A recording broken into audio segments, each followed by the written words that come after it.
हाँ जी बेटा, चलिए स्टार्ट करते हैं आज का लेक्चर। तो आज का लेक्चर है हमारा रिगार्डिंग इलेक्ट्रॉनिक्स। तो प्लेलिस्ट चल रही है बेटा, तो पहले के लेक्चर भी आप वहाँ पे देख सकते हो। तो बात करते हैं ट्रांजिस्टर की। तो यहाँ पे आपके पास मास्टर कैडर का क्वेश्चन है बेटा, transistor connected in common emitter mode जो होता है उसके रिगार्डिंग क्वेश्चन हो रखा है। तो कॉमन एमिटर कॉन्फ़िगरेशन जो है उसका क्वेश्चन है। तो हमारे पास तीन तरह की कॉन्फ़िगरेशन होती है कॉमन ट्रांजिस्टर की। जो बाइपोलर जंक्शन ट्रांजिस्टर होता है, बीजेटी, कॉमन मीटर हो सकता है, कॉमन बेस हो सकता है और कॉमन कलेक्टर हो सकता है। तो तीनों की अलग अलग प्रॉपर्टीज होती है, उसके रिगार्डिंग क्वेश्चनिंग हो रही है। सो यहाँ पे पूछा गया है, transistor connected in common emitter mode has high input resistance and low output resistance. दूसरा ऑप्शन है मीडियम इनपुट रेजिस्टेंस और मीडियम आउटपुट रेजिस्टेंस। तीसरा है low input and low output resistance वगैरह दे रखी है। डी ऑप्शन में high input and high output resistance. हमारे पास क्या दे रखा है बेटा, रेजिस्टेंस का क्वेश्चन है। तो रेजिस्टेंस कौन सी कॉन्फ़िगरेशन में ज्यादा है कम है वो हम यहाँ पे देखने की बात करेंगे। तो इसके लिए रिगार्डिंग आपको सिंपल सा चार्ट चाहिए होगा जो यहाँ पे दिया हुआ है। तो क्वेश्चन है बेटा उसके रिगार्डिंग जैसे कंपैरिजन कैसे करोगे। कंपैरिजन करने के लिए आपको सिंपल सा एक चार्ट चाहिए, जैसे मैंने बता दिया कि आप यहाँ पे दिया हुआ है।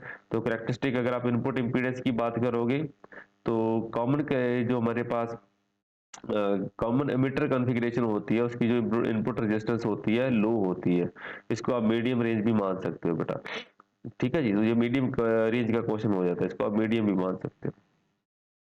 तो 1 किलो से ओम से लेके 2 किलो ओम तक की इसकी इनपुट रेजिस्टेंस रहती है। कॉमन बेस में वेरी लो इनपुट रेजिस्टेंस रहती है एंड कॉमन कलेक्टर में हाई इनपुट रेजिस्टेंस रहती है। ठीक है जी, तो मतलब अब अगर इनको रख दिया जाए, common base, common emitter and common collector, तो कॉमन बेस के कॉरस्पॉन्डिंग लो इनपुट रेजिस्टेंस होती है, कॉमन एमिटर के corresponding medium and common collector के कॉरस्पॉन्डिंग हाई इनपुट रेजिस्टेंस रहती है। और जो आउटपुट की बात करें तो आउटपुट रेजिस्टेंस अगर होगी जो कॉमन एमिटर के केस में होगी that will be large here. Common base के कॉन्फ़िगरेशन के कॉरस्पॉन्डिंग आपके पास हाई आउटपुट रेजिस्टेंस रहेगी। कॉमन कलेक्टर के कॉरस्पॉन्डिंग जो रहेगी दैट विल बी लो रहेगी। ठीक है जी, तो आपके यहाँ पे जो कॉमन मीटर कॉन्फ़िगरेशन है लार्ज लिखा हुआ है, इसको हम मीडियम रेंज ही मानेंगे। ठीक है जी, ये आपका सिंपल सा चार्ट बन जाता है corresponding to input resistance and corresponding to your output resistance. इसको आप हमेशा ही रिमेंबर रखेंगे। ठीक है जी, तो कॉमन कलेक्टर जो कॉन्फ़िगरेशन होती है वो आपकी काफी जगह यूज में आती है। ठीक है, उसमें हम यूनिटी गेन बफर का भी नाम लेंगे, वो भी आपको आगे क्वेश्चन आएगा। तो यहाँ पे जो दिया हुआ है कि कॉमन मीटर कॉन्फ़िगरेशन के कॉरस्पॉन्डिंग हमारे पास अगर कोई ट्रांजिस्टर कनेक्ट किया जाता है इस कॉन्फ़िगरेशन में, तो हमारे पास इनपुट एंड आउटपुट रेजिस्टेंस का रिलेशन क्या रहेगा, दोनों ही मीडियम रेंज रहेंगे। So medium input resistance and medium output resistance, इसका ऑप्शन नंबर यहाँ पे बी बनेगा। ठीक है बेटा जी, तो ऐसे है, ये चीज आपकी हल हो जाएगी। करंट गेन यहाँ पे देख सकते हो। एक चीज और, या जैसे करंट गेन है, करंट गेन जैसे वो देखते हैं कि कॉमन कलेक्टर का, जैसे मैंने अभी आपको बताया कि कॉमन कलेक्टर जो होता है इसका वोल्टेज गेन यूनिटी होता है। तो कॉमन कलेक्टर जो है स्पेशल केस होता है, it is use to connect जैसे वोल्टेज फॉलोअर का काम भी यहाँ पे कर देता है। तो वोल्टेज गेन यहाँ पे यूनिटी हो जाता है इस केस में, कॉमन कलेक्टर के केस में। तो यहाँ पे लिखा होगा वोल्टेज गेन जो है वो लेस देन 1, ऑलमोस्ट यूनिटी के आसपास होता है। So common emitter and common base जो कॉन्फ़िगरेशन होती है इन दोनों में आपके पास हाई गेन देखने के लिए मिल जाएगा। करंट गेन के कॉरस्पॉन्डिंग मैंने आपको बता दिया हुआ है, जैसे अल्फा बीटा वाले फैक्टर होते हैं आपके पास। तो जैसे कॉमन बेस कॉन्फ़िगरेशन होती है तो वहाँ पे करंट गेन जो होता है लेस देन 1 होता है। और कॉमन मीटर कॉन्फ़िगरेशन होती है उसका करंट गेन काफी हाई होता है, बीटा जो होता है, जिसको हम बीटा लिख के चलते हैं। कॉमन कलेक्टर में करंट गेन हो एग्जिस्ट करता है लेकिन वोल्टेज गेन एग्जिस्ट नहीं करता, तो वो भी आप माइंड में रख के चलिए। पावर गेन जैसे मैंने आपको बता दिया, पावर गेन कॉमन कलेक्टर जो होता है वो आपके पास फॉलोअर की तरह पे लगाया जाता है। जैसे अब आपके पास कोई आउटपुट डिवाइस आपने कनेक्ट करना है तो वहाँ पे कॉमन कलेक्टर कॉन्फ़िगरेशन आप ज़्यादा यूज करने की कोशिश करते हो। कॉमन कलेक्टर की जैसे मैंने आपको बता ही दिया कि इनपुट रेजिस्टेंस काफ़ी हाई होती है और आउटपुट रेजिस्टेंस काफ़ी कम होती है, तो इसको आप स्टेजेस में कनेक्ट करते हो। ठीक है जी। तो एम्पलीफायर के बजाय इसको स्टेजेस में कनेक्ट कपल करने के लिए यूज किया जाता है। अगर प्रॉपरली वर्ड वर्ड यूज करोगे तो दो स्टेजेस को डिफरेंट डिफरेंट जिनकी इनपुट इम्पीडेंस और आउटपुट इम्पीडेंस अलग अलग है, उसके कॉरस्पॉन्डिंग आप इसको कपल करने के लिए यूज करोगे। ठीक है जी। तो यहाँ पे लिखा भी हुआ है, due to the compatibility and characteristic feature, यहाँ पे कॉमन एमिटर कॉन्फ़िगरेशन जो होती है वो एम्पलीफायर सर्किट्स में काफी जगह यूज होती है। इसका करंट गेन काफी हाई होता है, तो एम्पलीफायर जो मोस्टली बनाए जाते हैं वो कॉमन एमिटर कॉन्फ़िगरेशन में ही बनाए जाते हैं। बाकी चीजें आपको नेक्स्ट क्वेश्चन में क्लियर हो जाएंगी। अब बात आती है, जैसे दिखा रखा है कि voltage gain is unity for common emitter amplifier, common collector amplifier, common base और कॉमन सोर्स एम्पलीफायर। तो सीधा सीधा आप इसका आंसर लिख सकते हैं कॉमन कलेक्टर एम्पलीफायर। यहाँ पे मैंने भी दिखा भी रखा है काफी कुछ।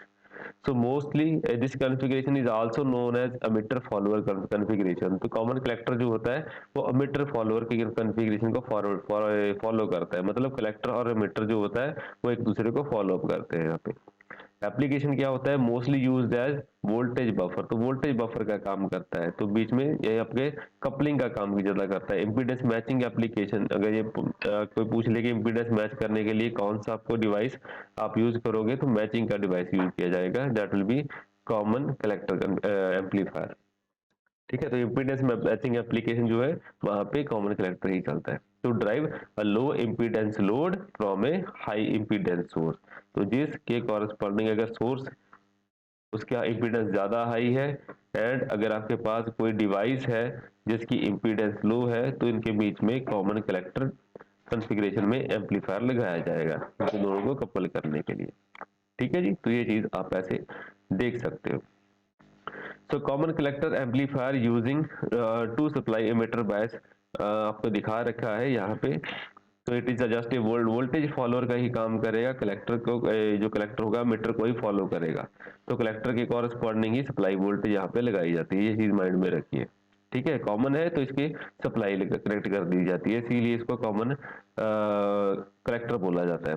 तो इनपुट इज कपल्ड, जो इनपुट होती है बेटा यहाँ पे input is coupled to the base like the common emitter amplifier. आपको देखने में ये कॉमन मीटर एम्पलीफायर ही लगेगा, लेकिन यहाँ पे however the output signal is taken at the emitter instead of the collector. तो अब जैसे हम मोस्टली क्या करते हैं कॉमन मीटर एम्पलीफायर में, जैसे आपके पास ऐसा कोई कॉन्फ़िगरेशन होता है तो आपके पास जो आउटपुट होती है वो कलेक्टर के कॉरस्पॉन्डिंग हो जाती है। अगर ये मीटर है, ये कलेक्टर, ये बेस है, तो वहां पे आपको जो आउटपुट लेते हो वहां पे वो क्या करते हो, मोस्टली आप कलेक्टर के क्रॉस लेते हो। लेकिन यहाँ पे कलेक्टर के क्रॉस यहाँ पे नहीं आएगी, यहाँ पे एमिटर के क्रॉस आ जाएगी। So output signal is taken at the emitter and rather than the collector। तो यहाँ पे जो आउटपुट आएगी that will be corresponding to your emitter, because the collector is at the AC common, so there is no need for the collector resistor। तो यहाँ पे जो supply है कलेक्टर के कॉरस्पॉन्डिंग कनेक्ट की जाती है, इसलिए इसको बोलते हैं कॉमन कलेक्टर। एक और चीज ऐसे ही मिलता जुलता क्वेश्चन आपको पूछ लिया जाता है, unity gain operational amplifier buffer का भी नाम दिया दिया जाता है। तो वहां पे जो क्या होता है कि आप इसको ये भी मीटर फॉलोअर का ही काम करता है, इसका जो वोल्टेज गेन होता है वो यूनिटी होता है, तो इस कॉन्फ़िगरेशन को मीटर फॉलोअर भी बोला जाता है। तो इनपुट वोल्टेज जो है वो आप नॉन इन्वर्टिंग टर्मिनल में देंगे। ठीक है जी। तो ऑपरेशनल एम्पलीफायर के दो तरह के टर्मिनल होते हैं, एक नॉन इन्वर्टिंग होता है, एक इन्वर्टिंग होता है। तो यहाँ पे जो फीडबैक लूप है, जो फीडबैक है, जो आउटपुट जो फीडबैक करेगी that will be corresponding to your inverting terminal. तो नॉन इन्वर्टिंग के टर्मिनल के ऊपर आप सप्लाई लगाओगे और बी आउट जो है यहाँ से लोगे। तो ये भी यूनिटी गेन बफर हो जाता है, लेकिन ये ऑपरेशनल एम्पलीफायर है वो बीजेटी है, दोनों में थोड़ा सा फर्क रहेगा। नेक्स्ट क्वेश्चन हमारे पास दे रखा है बेटा, operation of a JFET, junction field effect transistor की बात आती है जहाँ पे। तो operation involves flow of the majority carrier, minority carrier, recombination and negative resistance. पहली बात कि नेगेटिव रेजिस्टेंस यहाँ पे होती नहीं है, वो टनलिंग इफेक्ट वाला काम है। गन डायोड में हो सकता है या टनल डायोड के अंदर हो सकता है, तो यहाँ पे फोर्थ ऑप्शन खत्म हो जाती है। रिकॉम्बिनेशन वाला काम भी यहाँ पे कुछ नहीं है, बिकॉज एक ट्रांजिस्टर है, यहाँ पे फ्लो ऑफ कैरियर होगा, रिकॉम्बिनेशन का चक्कर नहीं आएगा। माइनॉरिटी कैरियर यहाँ पे नहीं आएंगे because it is unipolar device, and यहाँ पे जो ऑप्शन बचती है that is B, it will be involving flow of the majority carrier. Majority carrier यहाँ पे कौन से होंगे, वो डिपेंड करेगा आपका चैनल कौन सा है। ठीक है जी। तो JFETG junction field effect transistor के corresponding current flowing through the channel between the drain and source is controlled by the voltage applied at the gate. तो यहाँ पे जो जंक्शन फील्ड इफेक्ट ट्रांजिस्टर होता है, इसमें तीन तरह के टर्मिनल आपको दिखाई देखने के लिए मिल जाएंगे। एक होगा ड्रेन, एक होगा सोर्स, जो आपके पास जैसे आपका एन चैनल है, जो सेमीकंडक्टर मटेरियल है, अगर वो एन टाइप मटेरियल है, उसका एक एंड हम बोल देंगे ड्रेन, दूसरा एंड बोल देंगे सोर्स।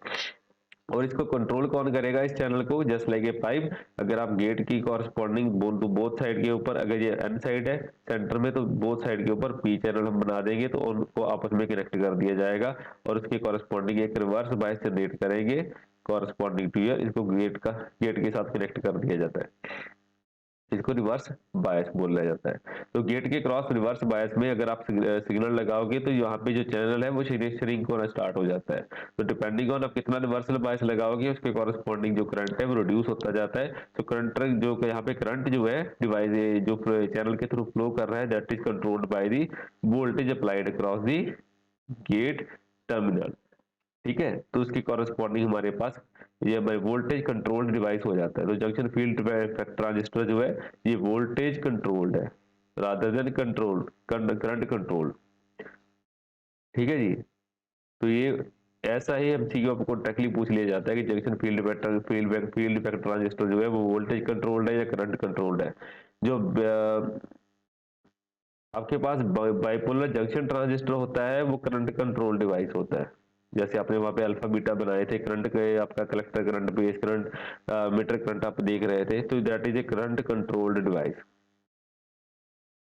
ठीक है जी। तो बाइपोलर जंक्शन करंट कंट्रोल होता है, और जो फील्ड इफेक्ट ट्रांजिस्टर है वो गेट वोल्टेज से कंट्रोल होता है, तो उसको वोल्टेज कंट्रोल डिवाइस भी बोल देते हैं।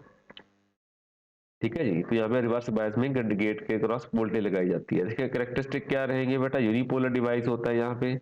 उसके बाद गेट वोल्टेज कंट्रोल करती है, फास्ट स्विचिंग डिवाइस होता है, इसका साइज काफी स्मॉल होता है, और इसकी जो मेन प्रॉपर्टी है दैट इज इसकी इनपुट इम्पीडेंस काफी ज्यादा हाई होती है, बिकॉज गेट जो होता है रिवर्स बायस होता है, जिसके क्रॉस आप सप्लाई लगाओगे और वहां पे हाई इम्पीडेंस आपको देखने के लिए मिल जाएगी। इसका एक और भी ब्रदर होता है जिसको हम बोलते हैं मॉसफेट। ठीक है, metal oxide semiconductor field effect transistor. तो it is metal oxide semiconductor field effect transistor. इसकी जो इनपुट इंपीडेंस रहेगी that will be much much better, much higher as compare to field effect transistor. तो JFET से MOSFET ज्यादा better होता है in terms of impedance. ठीक है जी। तो ये हाईली सेंसिटिव हो जाता है, तो इसके बारे में भी कभी लेक्चर बनाएंगे हम। सो एरो हेड, नेक्स्ट क्वेश्चन जो हमारे पास दे रखा हुआ है, तो arrow head on the transistor symbol always point in the direction हो। तो बीजेटी का ये सिंपल सा क्वेश्चन है।